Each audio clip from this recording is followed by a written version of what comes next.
பிரியமானவர்களே, இன்று நாம் பவுல் கொரிந்தியருக்கு எழுதின முதலாம் நிருபம் 2ஆம் அதிகாரம் 1-5 வசனங்களை தியானிக்க இருக்கிறோம். முதல் 2 வசனங்கள், சகோதரரே, நான் உங்களிடத்தில் வந்தபோது தேவனை பற்றிய சாட்சியை சிறந்த வசனிப்போடாவது ஞானத்தோடாவது அறிவிக்கிறவனாக வரவில்லை.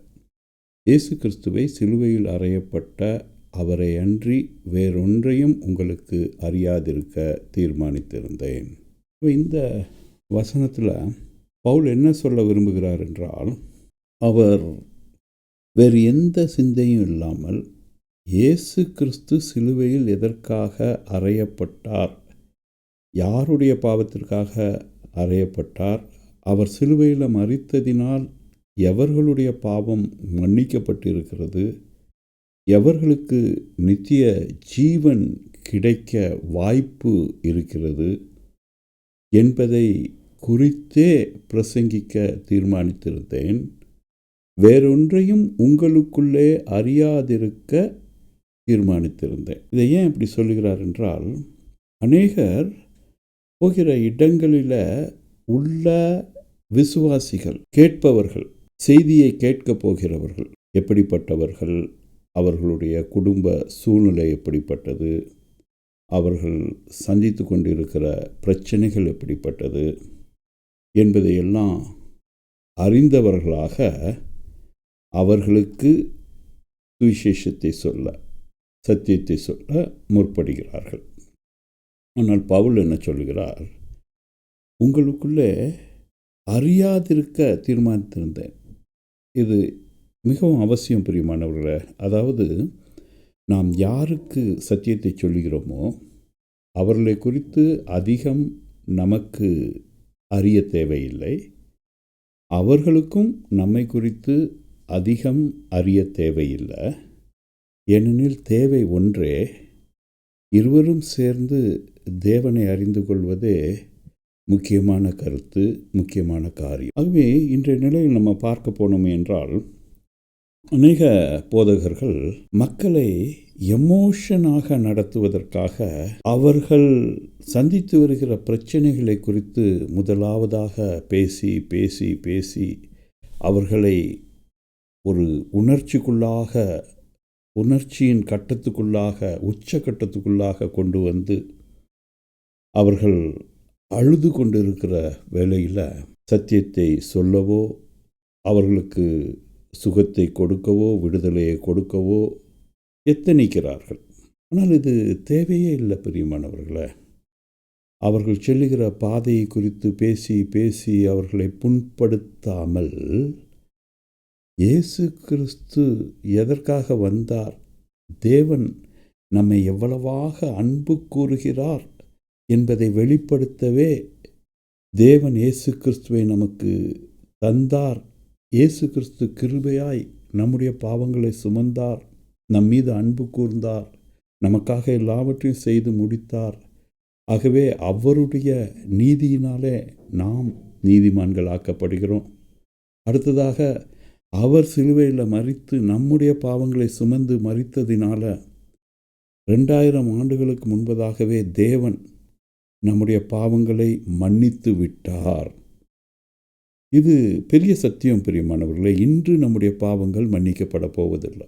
2000 ஆண்டுகளுக்கு முன்பதாகவே நம்முடைய பாவங்களும் இந்த உலகத்தில் உள்ள எல்லோருடைய பாவங்களும் கிறிஸ்துவின் கிருபாதார பலியினால் மன்னிக்கப்பட்டு விட்டது. ஆனால் அநேகர் இன்று என்ன சொல்லி தருகிறார்கள், உங்கள் பாவத்தினால நீங்கள் இப்படி கஷ்டப்படுகிறீர்கள், பாவத்தினால தேவன் உங்களை தண்டிக்கிறார். பிரியமானவர்களே, நம்முடைய பாவத்திற்காக நம்மை தேவன் தண்டிக்கிறார் என்றால் ஏன் தன்னுடைய ஒரே குமாரனை நமக்கு தந்தார்? ஆகவே இப்படிப்பட்ட மாறான எண்ணங்களை நாம் களைந்தெறிந்து போட்டு சத்தியத்தை கற்றுக்கொள்ள வேண்டும். ஆகவே தான் ஒரு விசுவாசியோ, ஒரு பிரச்சனையில் இருக்கிறவர்களையோ, அவர்களை ஒரு எமோஷனாக கொண்டு போகாமல், உணர்ச்சி வசப்பட விடாமல் சத்தியத்தை தெளிவாக அறிவிக்கும்போது அந்த சத்தியத்தில் பலன் உண்டு பிரியமானவர்களை. அதுதான் கலப்படமில்லாத சுவிசேஷம். கலப்படமில்லாத சுவிசேஷம். அதை சொல்லுவதற்கு என்ன தேவை தெரியுமோ? நாம் தயாராக இருக்க வேண்டும். அனுபவத்தோடு கூட தயாராக இருக்க வேண்டும். இயேசு கிறிஸ்து எனக்கு சமாதானத்தை தந்தார், என்னுடைய பாவங்களை மன்னித்தார், எனக்கு இரட்சிப்பின் சந்தோஷத்தை தந்திருக்கிறார். ஆகவே அதை நான் மற்றவர்களுக்கு சொல்ல ஆயத்தமாக இருக்கிறேன். இந்த ஆயத்தம் நமக்கு தேவை பிரியமானவர்களே.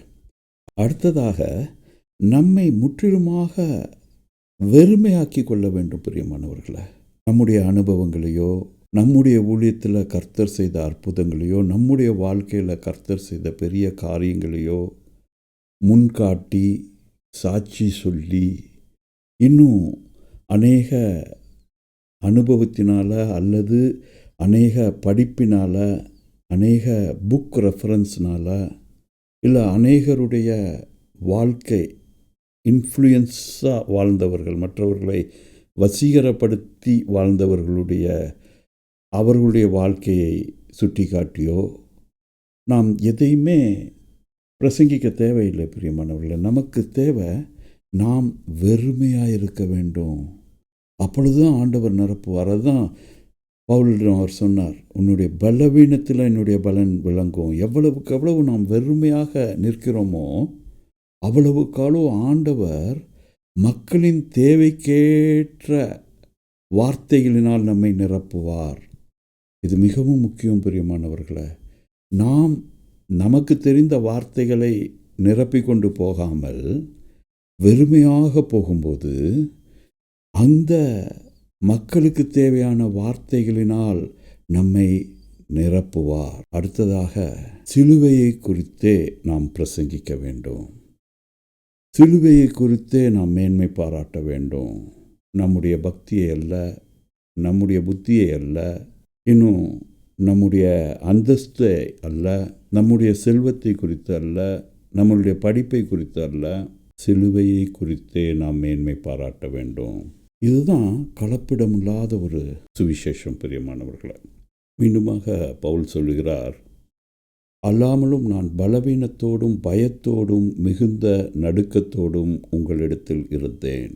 இதற்கு அர்த்தம் என்ன என்றால், புதிய புதிய இடங்களுக்கு பவுல் போகிறார். அறிமுகமில்லாத மக்களின் மத்தியில், அறிமுகமில்லாத மக்கள் கூட்டங்களின் நடுவில் பவுல் போகிறார். அங்கு அவர்கள் சுவிசேஷத்தை ஏற்றுக்கொள்ளப் போகிறார்களோ, எதிர்ப்புகள் இருக்கிறதோ பவுலுக்கு தெரியாது. ஆகவே நடுநடுக்கத்தோடு கூட கர்த்தரை மட்டுமே நம்பி அங்கு அவர் நிற்கிறார். பிரியமானவர்களே, இன்று நம்முடைய பழக்க வழக்கம் எப்படி ஆயிற்று? தெரிந்த சபைகளில், தெரிந்த மக்களின் நடுவில், தெரிந்த கூட்டங்களுக்கு, தெரிந்த விசுவாசிகளுக்கு நாம் சத்தியத்தை சொல்லுகிறோம். அப்போ நமக்கு இந்த பயம் இருப்பதில்லை. அடுத்ததாக அல்லாமலும் நான் பலவீனத்தோடும், அந்த பலவீனம் என்னது? தன்னை வெறுமையாக வந்திருக்கிறேன். உங்களுக்காக கட்டுக்கதைகளையோ இல்லை உங்களை உணர்ச்சி வசப்படுத்துவதற்காக உங்களுடைய பேக்ரவுண்டையோ நான் தெரிந்து கொண்டு வரவில்லை. நான் வெறுமையாக வந்திருக்கிறேன். அடுத்தது மிக நடுக்கத்தோடு வந்திருக்கிறேன். அது என்ன நடுக்கம் தெரியுமா பிரியமானவர்களே? கர்த்தர் இவர்களுக்காக வைத்திருக்கிற வார்த்தைகளை நான் அப்படியே கொடுக்க வேண்டும், கலப்படமில்லாமல் கொடுக்க வேண்டும். கர்த்தர் இவர்களுக்கு வைத்திருக்கிற விடுதலையை நான் இன்று அறிவிக்க வேண்டும். கர்த்தர் இவர்களுக்கு வைத்திருக்கிற சுகத்தை, பாவத்திலிருந்து வெளிப்படுகிற அந்த சுகம், பாவத்திலிருந்து அவர்களை மீட்டெடுக்கிற சுகம், வியாதிகளிலிருந்து அவர்களை மீட்டெடுக்கிற சுகம், பிசாசின் கட்டுகளிலிருந்து அவர்களை மீட்டெடுக்கிற விடுதலை, அவைகளை நான் கர்த்தர் கொடுக்கிற வண்ணமாகவே கொடுக்க வேண்டும். அதில் என்னுடைய புத்தியோ, என்னுடைய பயமோ, என்னுடைய அவ்விசுவாசமோ அதை கெடுத்து விடக்கூடாது. ஆகவே நடுநடுக்கத்தோடு பவுல் அங்கு இருக்கிறார் என்பதை அவர் அறிவிக்கிறார் பிரியமானவர்களே. ஆகவே பவுல் ஏன் பயந்தார் என்பதை குறித்து இந்த வசனத்தில் நம்ம பார்த்தோம். முதலாவது, தெரியாத கூட்டம், ஏற்றுக்கொள்வார்களோ ஏற்றுக்கொள்ள மாட்டார்களோ, எதிர்ப்புகள் இருக்குமோ எதிர்ப்புகள் இருக்காதோ. ரெண்டாவது பயம், தன் வெறுமையாக்கி, தன்னிடத்தில் அவர்களுக்கு சொல்வதற்கு ஒன்றுமே இல்லை. வெறுமையாய் வந்திருக்கிறார். ஏன் வெறுமையாய் வந்திருக்கிறார்? அவர்களுக்கு ஏற்ற வார்த்தைகளை கடவுள் தருகிற வண்ணமாக, தேவன் தருகிற வண்ணமாக கொடுக்க வேண்டும். ஆகவே அதில் சிறிதளவும் தவறு ஏற்பட்டு விடக்கூடாது என்று அவர் நடுநடுங்கி நிற்கிறார். பிரியமானவர்களே, உங்கள் விசுவாசம் மனுஷருடைய ஞானத்தினால் அல்ல. அநேக வேளையில் நம்ம நினைக்கிறோம் நம்முடைய விசுவாசம் நம்முடைய ஞானத்தினால் பெறுகிறது, நம்முடைய ஞானத்தினால் பெறுகிறது. ஏன்னால் ரோமரில் இப்படியாக எழுதியிருக்கிறது அல்லவா, விசுவாசம் கேள்வியினால் வரும், கேள்வி தேவ வசனத்தினால் வரும். ஆகவே அது உண்மைதான் பிரியமானவர்களே, கேள்வியினால் வரும். ஆனால் அதை நமக்கு தருகிறவர் பரிசுத்த ஆவியானவர். ஆகவே மனுஷனுடைய ஞானத்தினால் வருகிற விசுவாசம் ஒன்றுக்கும் உதவாது. ஆகவே உங்கள் விசுவாசம் மனுஷருடைய ஞானத்தினால் அல்ல, தேவனுடைய பலத்தில் நிற்கும்படி என் பேச்சும் என் பிரசங்கமும் மனுஷ ஞானத்திற்கு உரியதாய் இராமல், நயவசனம் உள்ளதாய் இராமல், ஆவியினாலும் பலத்தினாலும் உறுதிப்பட்டதாய் இருக்கிறது. பிரியமானவர்கள, பவுலிடத்திலிருந்து நம்ம கற்றுக்கொள்ள வேண்டியது இதுதான். இன்று அநேகர் தங்களுடைய ஞானத்தினாலும் தங்களுடைய கட்டுக்கடைகளினாலும் தங்கள் எவ்வளவாக கிறிஸ்துவை உயர்த்த முடியுமோ அவ்வளவாக சில காரியங்களை சொல்லி கிறிஸ்துவை உயர்த்துவதிலும் அவர்கள் மிகவும் முயற்சி செய்து கொண்டிருக்கிறார்கள். ஆனால் பவுலிடத்திலிருந்து நம்ம கற்றுக்கொள்ள வேண்டியது என்ன? தேவனுடைய பலத்தில் நிற்கும்படி என் பேச்சும் என் பிரசங்கமும் மனுஷ ஞானத்திற்குரிய நயவசனம் உள்ளதாயிராமல் ஆவியினாலும் பலத்தினாலும் உறுதிப்பட்டதாயிருக்கிறது. பிரியமானவர்களே, இன்று நம்ம தியானிக்கிற சத்தியம், நம்ம பிரசங்கம் பண்ண வேண்டாம், நமக்காக அதிகாலையில் எழும்பி நாம் தியானிக்கும் சத்தியம் தேவ பலனுள்ளதாயிருக்கிறதா அல்லது மனுஷ ஞானத்தினால் நிறைந்திருக்கிறதா அல்லது நயவசனத்தினால் நம்மை நாமே நாம் திருப்திப்படுத்தி கொள்கிறோமா? அது ஆவியினாலும் பலத்தினாலும் உறுதிப்பட்டதாயிருக்கிறது. இதுதான் எளிமையான சுவிசேஷத்தின் வல்லமை. பிரியமானவர்களே, விசுவாசம் மனித ஞானத்தினாலே வந்தது என்றால் நாம் அவர்களை உணர்ச்சி வசப்பட வைக்குமாறு ஒரு நயவசனிப்புள்ள காரியத்தை பேசுவோம் பிரியமானவர்களே. ஆனால் அதே சுவிசேஷத்தை நாம் ஆவியில் நிரம்பி சொல்லும்போது ஆவியானவர் நம்முடைய பலவீனத்தில் நம்மை பலப்படுத்துவார். நமக்கு தெரியாத விஷயங்கள், அவர்களை குறித்து, விசுவாசிகளை குறித்து தெரியாத விஷயங்களை வெளிப்படுத்துவார். அவர்களுக்கு வேண்டிய சத்தியத்தை தெளிவாக சொல்லுவார். அதை அவர் நிரூபித்தும் காண்பிப்பார். செயல்களின் மூலம், அவருடைய அதிசயமான செயல்களின் மூலம் அதை நிரூபித்தும் காண்பிப்பார். ஆகவே தான் 1 கொரிந்தியர் 12:9 பவுல் இப்படியாக எழுதுகிறார், வேறொருவனுக்கு அந்த ஆவியினாலே விசுவாசமும். ஆகவே பிரியமானவர்களே, விசுவாசம் நம்முடைய முயற்சியினால் வருவதில்லை. அது பரிசுத்த ஆவியானவர் நம்முடைய இருதயத்தில் வீற்றிருக்கிறபடியினால் அவருடைய விசுவாசம் நம்மை செயல்பட வைக்கிறது. ஏனெனில் அவர் பரலோகத்தை கண்டவர், பிதாவை நேர்முகமாக தரிசித்தவர், அவருக்கு கீழ்ப்படிந்தவர்.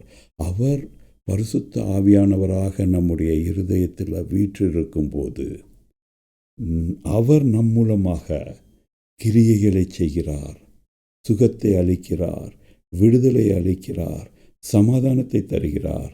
ஆகவே விசுவாசம் பரிசுத்த ஆவியினாலே உண்டாகிறது.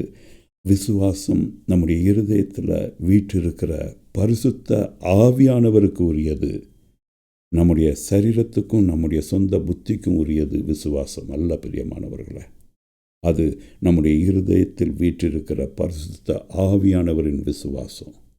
அதில் தேவ பலன் உண்டு, அதில் ஆண்டவருடைய கிரியைகள் வெளிப்படுகிற காரியங்களும் உண்டு. அவை பிரியமானவர்களே, இந்த முதல் 5 வசனத்தில் விசுவாசம் தேவனால் வருகிறது, பரிசுத்த ஆவியானவர் நம்முடைய இருதயத்தில் வீற்றிருக்கிறபடினால அவர் தன்னுடைய செயல்பாடுகளை காட்டுகிறார் என்பதை நம்ம இதில் புரிந்து கொண்டோம். மீண்டுமாக நயவசனிப்பினாலோ கட்டுக்கதைகளினாலோ அல்ல, நம்மை வெறுமையாக்கி அவ்விடத்தில் வந்திருக்கிற விசுவாசிகளுக்கு தேவையான வார்த்தைகளை கர்த்தரிடத்திலிருந்து பெற்று அதை சிறிதளவும் கலப்படமில்லாமல் அவர்களுக்கு வழங்க வேண்டியவர்களாக நாம் இருக்கிறோம். கர்த்தர் தாமே இந்த வார்த்தைகளை ஆசீர்வதிப்பாராக. ஆமேன்.